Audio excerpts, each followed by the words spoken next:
नमस्कार दोस्तों, इस वीडियो में जिस स्टॉक के बारे में हम बात करने वाले हैं उसका नाम है लॉयड्स इंजीनियरिंग वर्क्स लिमिटेड। ये स्टॉक 70 के प्राइस पर ट्रेड कर रहा है। मार्केट में आज इसने 10% का अप मूव दिया है।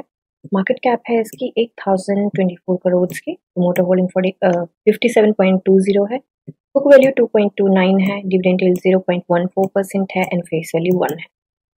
तो डिविडेंड यील्ड इसकी बहुत ज़्यादा नहीं है, बट डिविडेंड ये देता है क्योंकि ग्रोथ फेज में है, तो ऑब्वियस है कि डिविडेंड इतना ज़्यादा डिविडेंड देने की वजह से वो अपने ग्रोथ में लगाएंगे इनिशियली थोड़ा।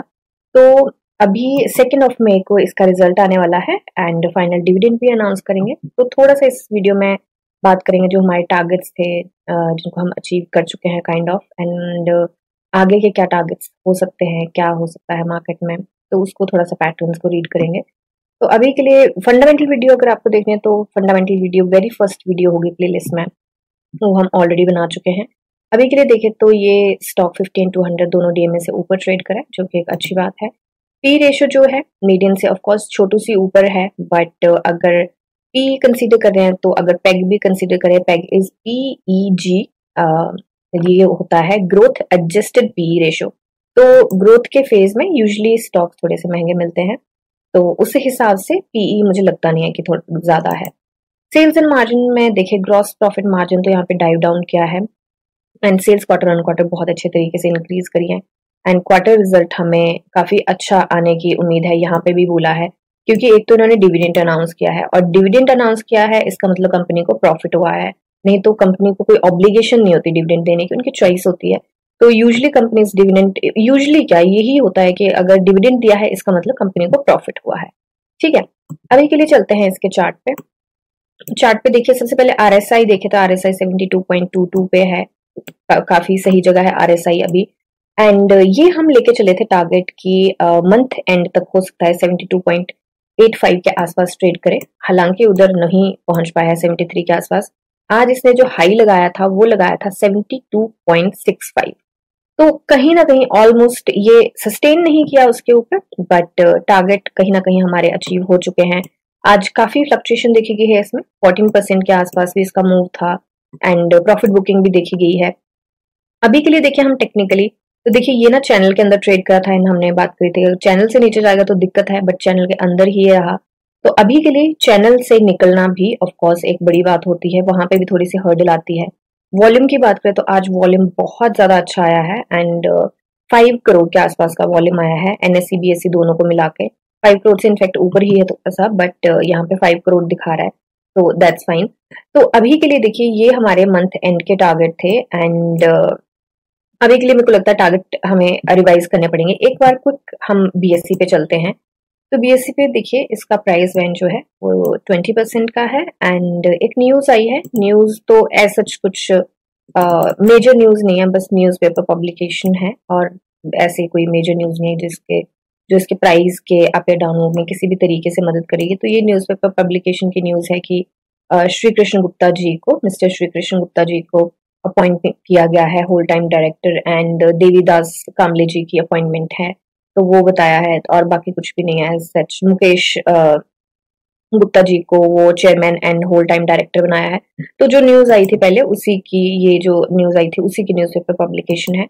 तो कोई ऐसी न्यूज नहीं है जो इसके प्राइस के अप या डाउन मूव में किसी भी तरीके की मदद करेगी। तो देखिए हमने लास्ट जो वीडियो बनाई थी, अगर कोई फ्रेश व्यूअर्स हैं जिन्होंने लास्ट वीडियो नहीं देखी है तो उनको मैं क्विक बता दूं कि ये हम टारगेट लेके चले हैं जून के एंड तक के, सॉरी ये वाले टारगेट जून के एंड तक के हम लेके चले थे एंड उसको अचीव करने के लिए हमें इस टाइम पे जरूरत है 43% की। तो ये क्विक एक्सप्लेनेशन है इसका जून के टारगेट लॉन्ग टर्म एंट्री का, बट मुझे लगता है कि ये जल्दी ही हमारे अचीव हो जाएंगे। जून तक हमें, मुझे लगता है, वेट नहीं करना पड़ेगा। और ये जो टारगेट है ये हमने एक पैटर्न रीड किया था कि जिस तरीके से ये मूव देता है, तो वो हमने पैटर्न रीड करके किया था कि हो सकता है कि ये जिस तरीके के मूव दे रहा है, जिस तरीके की इसकी मूवमेंट है, यहाँ पे ये जो मूव दिया है इसने, यहाँ पे ये मूव दिया है, उसके बाद कंसोलिडेट किया है, फिर ब्रेकआउट दिया है, मूव दिया है, तो उस हिसाब से हम लेके चले हैं कि हो सकता है, क्योंकि ये जो सारी चीजें हैं इनको हमने एनालाइज किया था कितने टाइम में इसने दिया है, तो हो सकता है अगर इस पैटर्न को ये रिपीट करे, जो कि RSI के हिसाब से बिल्कुल, यहाँ पे जो RSI है उसके हिसाब से बिल्कुल इसी पैटर्न पे अभी तक चल रहा है। RSI बिल्कुल उसी स्टेज पे है। इनफैक्ट वॉल्यूम यहाँ पे इस सिनेरियो में कम था, इसमें वॉल्यूम हमें ज्यादा देखने को मिल रहा है, तो ये एक अगेन प्लस पॉइंट है हमारा। तो अभी के लिए ये हमने उम्मीद करी थी कि हो सकता है कि अगर इस पैटर्न को ये करता है तो हो सकता है कि 15 मई तक ही हम ये वाले टारगेट अचीव कर जाए। ठीक है, तो ये तो ऑफ कोर्स फिर कर ही जाएगा अचीव। तो ये वाले हैं, बट ये पैटर्न है, जरूरी नहीं है कि होगा। ठीक है, ये सिर्फ मेरे एनालिसिस है, जरूरी नहीं है होगा। तो हम इतने ज्यादा ऑप्टिमिज्म के टारगेट ना लेके थोड़ा सा सेफ चलेंगे। ये टारगेट अगर हो गए तो this is gonna be cherry on the cake, and अभी के लिए हम यही टारगेट लेके चलेंगे। यहाँ तक के हमारे अचीव हो चुके हैं, हम थोड़ा सा इसको सस्टेन ऑफ कोर्स नहीं किया है, बट थोड़ा सा इसको हम कर सकते हैं, रिवाइज कर सकते हैं। अगर यही टारगेट रखेंगे मंथ एंड के, तो हमें चाहिए है केवल 4% के आसपास इसको अचीव करने के लिए। अब देखिए 1 मई की है छुट्टी, क्योंकि उस दिन है महाराष्ट्र डे, एंड क्योंकि हमारी NSE BSE जो है वो उधर ही है, तो उसकी वजह से होता है कि यूजली बंद होता है। जैसे कि बोटिंग है 20th को वहां पे, तो उसकी वजह से वहां वो भी छुट्टी कर दी गई है, एक्सचेंज मतलब NSE BSE बंद रहेगा।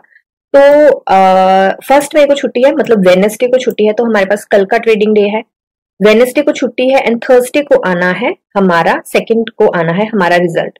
तो देखिए डिविडेंड की रिकॉर्ड डेट जो है वो 10 मई की है। ठीक है, डिविडेंड की यील्ड नो डाउट बहुत ज्यादा नहीं है, क्योंकि अगर प्रॉफिट बुकिंग देखी गई रिजल्ट आने के बाद, अगर थोड़ा सा ये हुआ तो ऑफकोर्स क्योंकि डिविडेंड यील्ड ज्यादा नहीं है, इतना अट्रैक्टिव नहीं रहेगा, तो लॉस उससे ज्यादा हो जाएगा। तो हो सकता है कि हमें रिजल्ट के बाद प्रॉफिट बुकिंग भी देखने को मिले, क्योंकि यूजुअली ये पैटर्न भी देखा गया है। तो मुझे लगता है कल ये काफी अच्छा मूव दे सकता है। आज हमें प्रॉफिट बुकिंग भी देखने को मिली है, एंड काफी अच्छे मूव भी देखने को मिले हैं। तो कल अब देखिए वॉल्यूम बहुत अच्छी आई है, ये जरूर सपोर्ट करेगा। कल हमें फ्लक्चुएशन जरूर देखने को मिल सकती है, बट मुझे ये भी लगता है कि साथ के साथ अगर जैसे कि मार्केट ने आज भी साथ दिया, बैंक निफ्टी ने कितना अच्छा मूव दिया, निफ्टी ने कितना अच्छा मूव दिया, तो अगर मार्केट साथ देती है हमारा, तो मुझे लगता है कि कल ये बहुत अच्छे मूव दे सकता है। एंड यहां से अगर हम मूव की उम्मीद करें, तो यहां से पहले एक बार 20% लेके चलते हैं, कितना होता है। तो ये है 84, राइट। तो 84 के ऊपर लेके चलते हैं कि एक बार कहां तक जाता है हमारा ये। तो यहां तक 83.95, जस्ट सेकेंड में, को थोड़ा सा चलो यही लेके चलते हैं अभी के लिए, कि यहां तक हमें मूव मैक्सिमम यहां तक मिल सकता है कि अगर हमें मार्केट ने साथ दिया। बट यहाँ ये जो प्लेस है, ये ना यहाँ से निकलेगा अपना चैनल ब्रेक करके, तो इसके लिए वॉल्यूम तो चलो काफी अच्छा है। मुझे लगता है कल इसके आसपास का वॉल्यूम आता है, इसका 60% भी वॉल्यूम आता है, तो मुझे लगता है कि यहाँ से ब्रेक कर सकता है। अब बात करते हैं फ्रेश एंट्री की। देखिए अगर ये पुराना पैटर्न, दो सिनेरियो यहाँ पे, अगर इस पुराने पैटर्न को एनालाइज करें, तो यहाँ पे स्ट्रॉन्ग बाय बनता है। यहाँ पे ट्रेडिंग व्यू ने भी यहाँ पे स्ट्रॉन्ग बाय का बताया हुआ है कि बहुत अच्छी पोजीशन पे है एंड बाय बनता है, तो उसके हिसाब से एंट्री बिल्कुल बनती है। अब करते हैं अपने एनालिसिस एंड थोड़ा सा चेक करते हैं। अब देखिए ये जो RSI ने जहां से रिवर्सल लेते हैं, ये पॉइंट देखिए, ये पॉइंट देखिए, यहां से इसने रिवर्सल लिया था, फिर यहां से रिवर्सल लिया, इस पॉइंट से यहां से रिवर्सल लिया, तो उस पॉइंट पर ना बेसिकली ये कर चुका है आउटकम, यहां से ये निकल चुका है ऑलमोस्ट। बट ये वाला जो पॉइंट है ना, यहां से नहीं निकला। तो देखिए वॉल्यूम बहुत अच्छा है। यहाँ पे पहले कितना वॉल्यूम आ रहा था, यहाँ पे 20 मिलियन का वॉल्यूम आ रहा था, एंड आज हमारे पास आया है 47.51 का NSE पे, बेसिकली 5 करोड़ का 50 मिलियन का आया है हमारा टोटल मिला के। तो वॉल्यूम काफी अच्छा है, तो हो सकता है कि यहाँ से निकल जाए। एक बार इस वॉल्यूम को एनालाइज कर लेते हैं हम।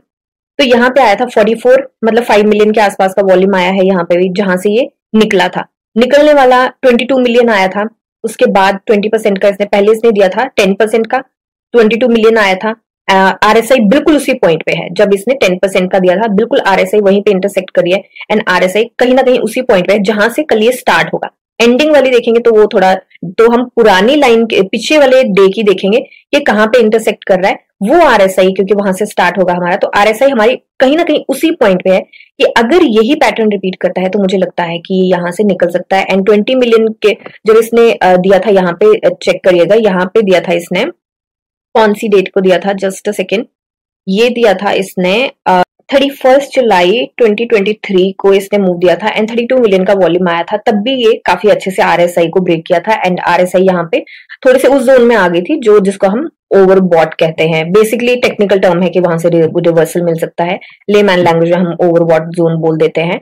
तो मुझे लगता है कि ये ब्रेकआउट दे सकता है हमें यहाँ से। आज इसने न्यू हाई बनाया है, all time high new break किया है एंड मुझे लगता है कल भी ये new all time high break कर सकता है।